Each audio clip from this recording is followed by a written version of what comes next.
Vous visitez une famille et vous y trouvez un enfant malade. Avec les parents, vous priez pour la guérison de cet enfant.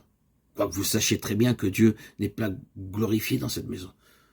Vous avez cédé aux sollicitations des parents qui, eux, prient pour la guérison de leur enfant. Prier ainsi, c'est demander à Dieu de modifier ses voies. C'est lui dicter ce qu'il doit faire. Vous connaissez Dieu comme votre Père, et sur cette base, vous présentez votre prière. Mais permettez-moi de vous redire, frères et sœurs, bien-aimés en Dieu, à nouveau, que nous avons besoin non seulement de connaître Dieu comme Père, mais de connaître Dieu comme Dieu. Vous rendez visite à une autre famille, il y a aussi un enfant malade, vous agenouillez pour prier avec les parents. Mais les parents prient de cette façon: Seigneur, nous te louons d'avoir permis cette maladie. Nous t'adorons parce que tout ce que tu fais est bien. S'il te plaît de reprendre l'enfant, nous acceptons ta volonté. Mais s'il te plaît de nous faire voir ta grâce, nous te demandons de le guérir. C'est bien de s'attendre à la grâce de Dieu. L'acceptation des voies de Dieu n'exclut pas la prière, n'élimine pas la grâce. Mais il y a un ordre à suivre ici. Nous devons premièrement capituler devant Dieu, accepter la situation, car c'est la volonté de Dieu. Ensuite, nous pouvons prier. La prière est l'expression de ma volonté. Adorer, c'est accepter la volonté de Dieu. Comme nous avons besoin de nous laisser instruire par l'exemple de Moïse, Dieu le fit connaître ses voies, et lorsqu'il vit la sainteté, la majesté de Dieu, il tomba la face contre terre devant lui. Il n'a pas argumenté avec Dieu lorsqu'il dit qu'il punirait l'iniquité des pères jusqu'à la 4e génération. Oh, combien nous avons besoin de reconnaître et d'aimer les voies de Dieu, quel que soit leur effet sur nous. Moïse désirait vivement entrer dans le pays de Canaan, mais la proclamation que Dieu lui fit de ses voies fit s'éteindre tout désir personnel et le courba jusqu'à terre dans l'adoration.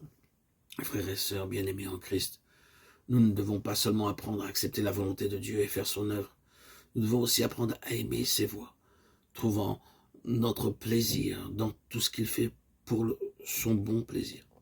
Le livre de Josué commence par une grande mission confiée par Dieu à Josué, conduire son peuple dans le pays de Canaan. Quelle lourde responsabilité!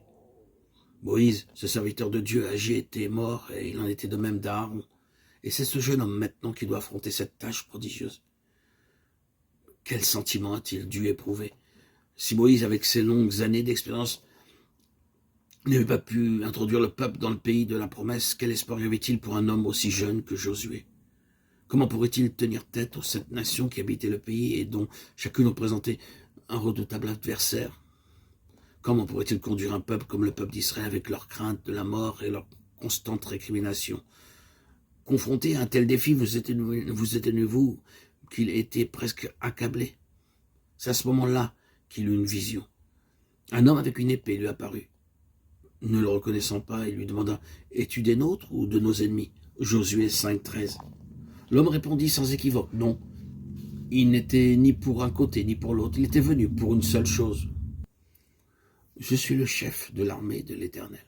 J'arrive maintenant. » Loué soit Dieu, puisque c'était là son intention. Loué soit Dieu, c'est aussi là le désir du Seigneur Jésus. Il n'est pas venu pour nous aider, ni pour aider nos ennemis, mais pour occuper cette position de chef de l'armée de l'Éternel. Si vous êtes partie de l'armée de l'Éternel, alors il est votre chef. Le point crucial ici, ce n'est pas de recevoir de l'aide, mais c'est d'accepter un chef. Il n'est pas venu pour nous offrir son aide, mais pour revendiquer notre soumission. Comment Josué a-t-il réagi lorsqu'il apprit que cet homme était venu en qualité de chef de l'armée de l'Éternel? Josué tomba le visage contre terre et adora. Reconnaissez-vous ici les voies de Dieu? Dieu n'agit pas de manière à nous secourir un peu par-ci et un peu par-là. Dieu est le commandant en chef des forces et il veut notre soumission. Confronté à tous ses adversaires, une aide ponctuelle n'apporterait pas de réponse durable à la situation. Seule notre soumission à sa volonté permet à Dieu de résoudre intégralement les problèmes. La seule issue consiste à nous soumettre à son autorité. Quand il commande, tout est bien. Le problème aujourd'hui parmi les enfants de Dieu, c'est que nous sommes nombreux à vouloir que tout tourne autour de nous et serve nos intérêts. Dieu ne le permettra pas. Lorsque la question de notre capitulation est résolue, tous les autres problèmes sont résolus.